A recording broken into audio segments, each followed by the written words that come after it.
जबले नूर भी कहा जाता है। इसके टॉप पर पहुंच चुके हैं। तो ये आपको मैं मंजर दिखा रहा हूँ। वो सामने एक क्लॉक टावर है।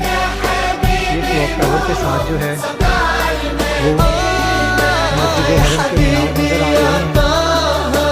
खाना काबा यहाँ से नज़र आ रहा है।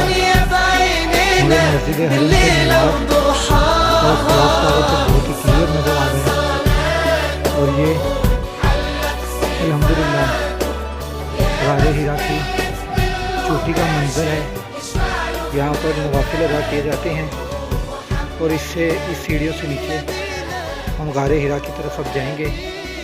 इंशाल्लाह आपको गारे हिरा के अंदर के मंजर भी पुरकैफ मनाजिर भी आपको दिखाएंगे। ये आप